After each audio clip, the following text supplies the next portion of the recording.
મહેસાણામાં પટેલ વર્સિસ પટેલનો જંગ જામ્યો છે। બીજેપીમાંથી શારદાબેન પટેલ, કોંગ્રેસમાંથી એજે પટેલ। શારદાબેન ઉદ્યોગપતિ અનિલ પટેલના પત્ની છે। એજે પટેલ ઉદ્યોગ કમિશનર રહી ચૂક્યા છે। શારદાબેન પટેલ મહિલા સેવા સંસ્થા સાથે જોડાયેલા છે। એજે પટેલ વર્ષોથી કોંગ્રેસ સાથે સંકળાયેલા છે। શારદાબેન પટેલનો પરિવાર 3 પેઢીથી રાજકારણમાં છે। એજે પટેલની પ્રાથમિક પ્રશ્નોને વાચા આપવાની નેમ શારદાબેનનું સેવાકીય પ્રવૃત્તિ અને મહિલા ઉત્થાનનું સપનું છે। મહેસાણામાં આ વખતે ખરાખરીનો જંગ જામશે। જે લોકસભાની ચૂંટણી નજીક આવી રહી છે અને તેને લઈને મહેસાણા બેઠક પર ખરાખરીનો જંગ જામ્યો છે। જ્યારે ભાજપ તરફથી શારદાબેનને ટિકિટ આપવામાં આવી છે, જ્યારે કોંગ્રેસ તરફથી એજે પટેલને મેદાને ઉતારવામાં આવ્યા છે। જો શારદાબેનની વાત કરવામાં આવે તો શારદાબેન પટેલ એક સામાજિક કાર્યકર્તા હતા। મહત્વપૂર્ણ બાબત જે રીતે કહી શકાય તે હજુ પણ સામાજિક કાર્યકર છે અને સેવાકીય સંસ્થા સાથે તેઓ સંકળાયેલા છે। મહેસાણામાં પટેલ વર્સિસ પટેલની જંગ જોવા મળશે। સેવાકીય સંસ્થા સાથે સંકળાયેલા છે શારદાબેન પટેલ।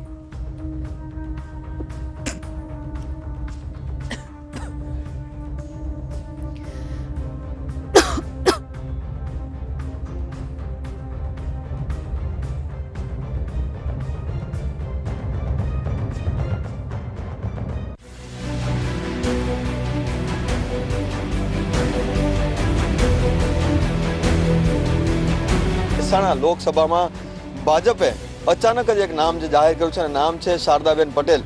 જી હા, શારદાબેન પટેલ અનિલભાઈ પટેલના પત્ની। બેન, જે પ્રમાણે ભાજપે વિશ્વાસ આપની ઉપર મૂક્યો છે અને સાથે અચાનક જ આપનું નામ જાહેર કર્યું છે, શું કહેશો? અચાનક કર્યું છે, પણ હું ઘણા વર્ષોથી સંકળાયેલી છું ભાજપના સાથે। એટલે એઝ અ પાર્ટી જે ટિકિટ આપી એ અચાનક આપશ્રીને લાગે, પણ મારું યોગદાન હંમેશા ભાજપમાં રહેલું છે। હા, કદાચ હાઇલાઇટ નથી થઈ, કારણ કે હું બેક સ્ટેજમાં કામ કરવાવાળી છું। પાયાના કાર્યકર તરીકે મેં હંમેશા કામ કર્યું છે। મારા પતિશ્રીએ જે 10 વર્ષ પોલિટિક્સમાં આપ્યા એ વખતે પણ હું એમના ખભે ખભે મિલાવીને કામ કરતી રહી છું। અને મારું ઉછેર પણ પહેલાં જન્મથી જ હું પોલિટિકલ ફેમિલીમાંથી જ આવું છું, એટલે મારા માટે એકદમ સરપ્રાઈઝ નહોતું। પણ ટિકિટ મળવી એ મારા ખરેખર હું આપણા પીએમસી નરેન્દ્રભાઈ, અમિતભાઈ, આપણા સીએમસીનો અને ડેપ્યુટી સીએમસી અને પ્રમુખ શ્રી વાઘાણી સાહેબનો સર્વની હું ઋણી છું કે મને આના માટે કાબિલ ગણે। અને ખાસ કાર્યકરોનો તો મને ખાસ સપોર્ટ અત્યારે જોતા તો મળી રહ્યો છે, પણ એ લોકો વગર તો હું કશું કરી જ ન શકું। એટલે કાર્યકરોનો પણ મને બહુ સહકાર છે અને બધાનો આભાર માનું છું કે મને આના કાબિલ ગણી છે। સેવાની જે એક ભાવના છે, એક લાગણી જે આપની વર્ષોથી રહેલી છે, આપ નાનપણથી જ સેવા અને પોલિટિકલ સાથે જોડાયેલા છો। જે પ્રમાણે એક સેવાનો મોકો જે મહેસાણાની પ્રજા માટે આપને મળ્યો છે, કેવા કેવા કાર્યો જે કરવાના જે બાકી છે ને આપ એને પ્રાધાન્ય આપશો? હાલ તો જે પક્ષના જે આપણે પીએમ સાહેબે જે કાર્યક્રમો આપેલા છે એને હું ફોલો કરવામાં માનું જ છું, પણ એમનું જે સ્ત્રી સશક્તિકરણ અને સ્વચ્છતા અભિયાનથી હું બહુ જ પ્રભાવિત થઈ છું। આ સાથે આપ બીજી ઘણી બધી સંસ્થાઓ સાથે પણ સંકળાયેલા છો, જેમાં મહિલા સંસ્થાઓ પણ છે, મહિલા ઉત્થાન માટેની પણ વાતો થતી હોય છે। મહેસાણાની મહિલાઓને હજી શું જરૂર છે? મહેસાણાની મહિલાઓને પહેલાં બી હું અહીંયા લાયન્સ ક્લબમાં પ્રેસિડેન્ટ રહી ચૂકેલી છું। અહીં ધરતી જે પરિવાર ચાલે છે એમાં બી પ્રેસિડેન્ટ રહી ગયેલી છું। એટલે રૂટ્સથી હું જોડાયેલી છું બહેનો સાથે, અને હું પોતે પણ મહિલા છું, એટલે જે કંઈ મુશ્કેલીઓ હોય હું સારી રીતે સમજી શકું એમ છું, અને હું મારું બેસ્ટ આપવા પ્રયત્ન કરીશ। જે પ્રમાણે જે મહેસાણા એટલે પાટીદારોનો ગઢ ગણાય છે, પટેલો વર્ચસ્વ વધારે હોય છે, આપની સામે જે ઉમેદવાર છે એ પણ પટેલ છે, તો રસાકસી કેટલી રહેશે? હંમેશા ચૂંટણી હોય એટલે રસાકસી હોય। હું કોઈની લીટી નાની કરવામાં માનતી નથી। હું કાર્ય કરીને હું મારી જાતને જ મોટી લીટી કરીને હું પ્રસ્થાપિત કરવા માગું છું। જે પ્રમાણે અત્યારે માહોલ જે છે, આપ ચૂંટણી પ્રચારની અંદર પણ જોડાઈ ગયા છો, લોકોના પ્રતિભાવો મળી રહ્યા છે, કેવા પ્રકારે લોકો આપનું સ્વાગત કરે છે? ખરેખર હું માનતી નથી, પણ મને લાગે છે બહુ જ વધારે પડતું મારું સ્વાગત થઈ રહ્યું છે, અને બધાને બહુ ઉત્સાહ જોઈને મને એમ લાગે છે કે કદાચ હું 26 સીટમાં હાઈએસ્ટ વોટ લાવી શકીશ। લીડ પણ એક મહત્ત્વની વસ્તુ જ છે. જ્યારે આપણે કોમ્પિટિશનમાં હોય એટલે આપણું બેસ્ટ કરવા માટે પ્રયત્ન કરવો જ જોઈએ. પણ કાર્યકરોનો આપણા PM સાહેબને બધાને જે વિશ્વાસ મૂક્યો છે એમાં હું નહીં ઊણી ઉતરું એવું મને ખાતરી છે.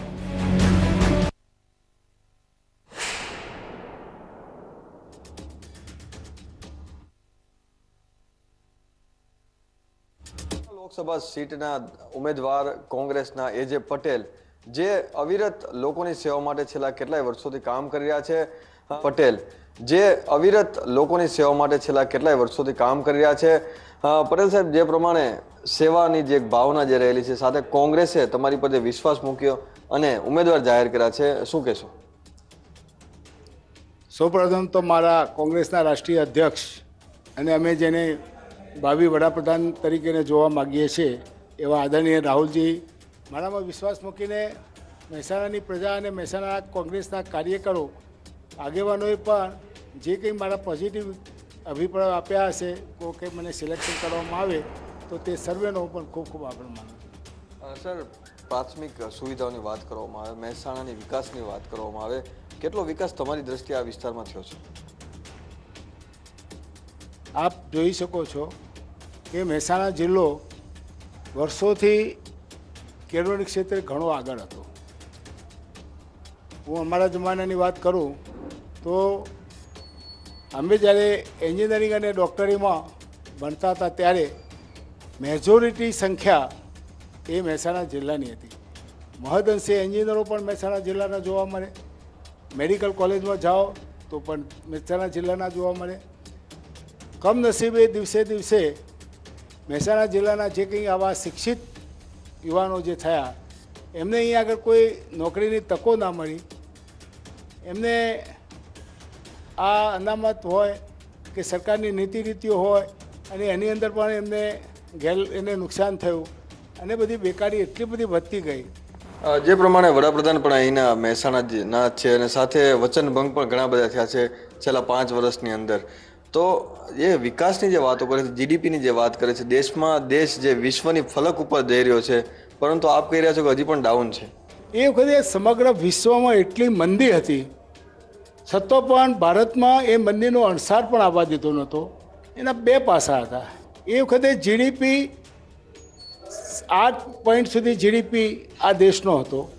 એ વખતે ડોલર પણ આખા વર્લ્ડની મંદી હોવા છતાં ડોલરને પણ બધાને વધારે 55 કે 60 સુધી એમને જવા દીધો નહોતો. એ વખતે તમે એ પણ જોઈ શકો છો એક્સપોર્ટ ઇમ્પોર્ટના જે આંકડાઓ છે એ આપણને વધુમાં વધુ એક્સપોર્ટ અને ઓછામાં ઓછું ઇમ્પોર્ટ થાય એ પણ એમને એ વ્યવસ્થા કરી હતી. બેન્કોની અંદર ધિરાણ અથવા નાના ઉદ્યોગો અને નાના ઉદ્યોગોને જે કંઈ ટેક્સેશનની પોલિસી હતી એ વધુને વધુ સરળ પોલિસી બનાવીને લોકોને કેમ રોજગારી સારી મળે અથવા ધંધા રોજગાર થાય એ અંગેના એમને જબરજસ્ત યોજનાઓ બનાવેલી, જેના લીધે આખા દુનિયાની અંદર મંદી હતી ત્યારે ભારતની અંદર કોઈ એની અસર થઈ નથી. જે વાત કરવામાં લોકસભા વિસ્તારની જે ગઢ ગણાય છે પટેલોનો, અને પટેલ વર્સેસ પટેલ છે આ વખતે પણ, બંને પાર્ટી એનો લાભ લેવા માગે એ આપ પણ જાણો છો. આ રાજકારણ છે, લોકશાહીની અંદર માથાની ગણતરી તો અગત્યની વસ્તુ છે. એટલે બંને પાર્ટીને એવું લાગે કે ભાઈ આ પાટીદાર મતો વધારે છે તો આપણો ઉમેદવાર પાટીદાર હશે તો વધારે મત લાવશે અને આપણને મળશે. પણ એવું નથી. પાટીદાર હોવું અને મત મેળવવા એ હું મારી વ્યક્તિગત બાબતમાં હું માનતો નથી. પાટીદાર હોય અને તમે મત મળી જાય અને પાટીદારો બધા મત પાટીદારના નામે આપી દે એ હવે આ 21મી સદીમાં શક્ય નથી. એ શરૂઆતમાં આઝાદી મળી ત્યારે બરાબર હતું, પણ આ તો 21મી સદીમાં હવે યુવાન, કોઈ પણ સમાજનો યુવાન જાગૃત થયો છે, શિક્ષિત થયો છે, લોકો પણ શિક્ષિત થયા છે. આપણા જેવા મીડિયા અને પ્રિન્ટ મીડિયા એટલું બધું જાગૃત થયું છે કે દિવસની મિનિટની પણ ખબર અપ ટુ ગામડાના લેવલ સુધી લોકોને હંમેશા મળતી રહે છે. એટલે આ લોકો હવે બહુ જાગૃત થયા છે. તો જે પ્રમાણે જે પ્રાથમિક મુદ્દા છે, સાથે છેલ્લા કેટલાય વર્ષોની જે એનાલિસિસ અને લોકોની સેવા કર્યા બાદ જે પ્રાથમિક પ્રશ્નો, રોજગારી અને તમામ પ્રશ્નોને વાચા આપી અને મતદારો સુધી ઘરે ઘરે જઈને એક સારો પ્રતિભાવ અને મતદારો બુથ સુધી આવે અને મતદાન થશે અને થવાની સાથે જ મોટી સંખ્યામાં એક સારી લીડ સાથે કોંગ્રેસ ઉમેદવાર એજે પટેલ જીતશે તેવો આશા વ્યક્ત કરી રહ્યા છે.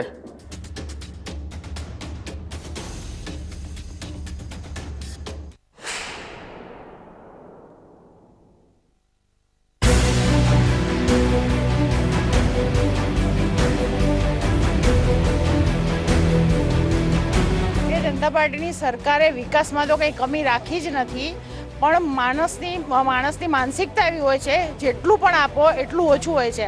આટલો વિકાસ થયો છે પણ ભારતીય જનતા પાર્ટીનો વિકાસ એ અવિરત છે. જેટલા કામ થયા છે એનાથી હજુ પણ વધારે બીજા કામો થયા જ કરશે અને વિકાસ ક્યારેય રૂકતો નથી.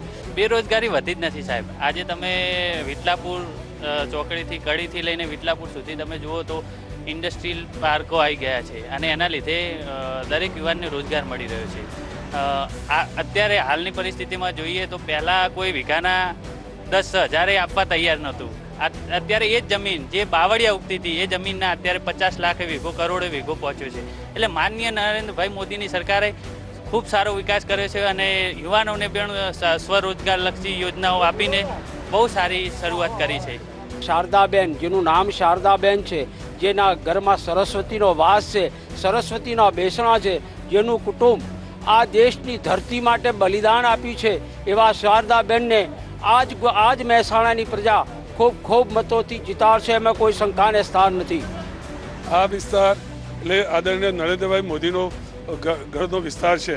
આ જ વિસ્તારમાંથી એમને મોટા થયા છે.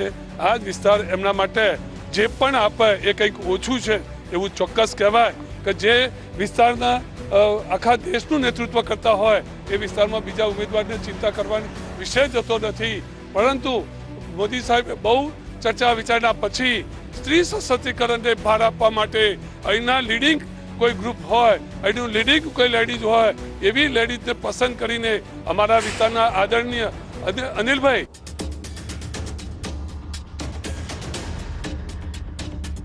મહેસાણા લોકસભા સીટ માટે કોંગ્રેસ દ્વારા એજે પટેલ ઉપર પસંદગીનો કળશ ઢોળવામાં આવ્યો છે. એજે પટેલ કે જેઓ છેલ્લા કેટલાય વર્ષોથી મહેસાણા વિસ્તારની અંદર પોતાની સેવાકીય પ્રવૃત્તિ અને કોંગ્રેસની સાથે જોડાયેલા છે. આ સાથે તેઓનું નામ આવતાની સાથે તમામ જે નાના કાર્યકર્તાથી માંડીને હોદ્દેદારો તેમજ અગ્રણી જે લોકો છે તેઓમાં ખુશીનો માહોલ છે. પ્રચાર અને પ્રસાર જે છે તે ધમધમતા થઈ ગયા છે અને એજે પટેલને જીતાડવા માટે તમામ જે લોકો જે છે તેઓ તડામાર તૈયારીઓ કરી રહ્યા છે. જે પ્રમાણે એક સેવાકીય વ્યક્તિનું જે નામ આવ્યું છે, કેટલું આનંદ થાય છે? એજે પટેલનું નામ આવવાથી સમગ્ર મહેસાણા જિલ્લાની અંદર ખૂબ એક ઉત્સાહ અને એક અનેરો આનંદ તમે આ જોયું. એમની રેલીમાં પણ જબરજસ્ત પબ્લિક સ્વયંભૂ ઉમટી હતી. એટલે એ જ બતાવે છે કે 100%, 101% અહીંથી કોંગ્રેસ વિન થાય છે. જે પ્રમાણે વિકાસની વાત કરવામાં, મહેસાણાનો વિકાસ કેટલો થયો છે અત્યાર સુધીમાં? મહેસાણાના અંદર આટલા સમયથી ગુજરાતના મુખ્યમંત્રી PM બન્યા પછી પણ મહેસાણા જિલ્લાના એના અંદર કોઈ એવો ઉદ્યોગ નહીં લાવવામાં આવે કે જે બેરોજગારોને ઉદ્યોગ મળે. અને એવો એક પણ જેવી નવી GIDC નહીં બનાવે, એવી કોઈ નવી કોલેજ નહીં બનાવે, એવો કોઈ મહેસાણા એવો કોઈ ઉદ્યોગ થયો નથી. ઘણા બધા પ્રશ્નો અહીંયા જિલ્લામાં લટકતા રહ્યા છે. ખાસ કરીને બેરોજગારીનો પ્રશ્ન છે, ખાસ કરીને ખેડૂતોનો પ્રશ્ન છે. ખેડૂતોને જે વ્યાજની માફી મળતી હતી 7%, એ પણ જૂટવી લેવામાં આવી છે અને 2,000 આપવાનો જે લોલીપોપ આપ્યો છે એ લોલીપોપ સમાન જ રહેશે. કારણ કે જે 7% વ્યાજ છે એ વ્યાજ માફી રદ કરી છે. આ પ્રશ્ન કોઈના મગજમાં હજી ઉતર્યો નથી. અત્યારે હાલ સ્થળ સ્થિતિ ઉપર તમે તપાસ કરશો, જે બેન્કોમાંથી જે લોનો જે લેવામાં આવી છે તો એની જે લોનોનું વ્યાજ માફ થતું હતું એ બંધ થઈ ગયું છે. લોનો ઉપર જે પાક વીમો લેવામાં આવે છે એમાં એમના મળતિયાઓની એજન્સી આપી અને ખેડૂતોને લૂંટવા સિવાયનો કોઈ ધંધો આ ભારતીય જનતા પાર્ટીની સરકાર કરતી નથી.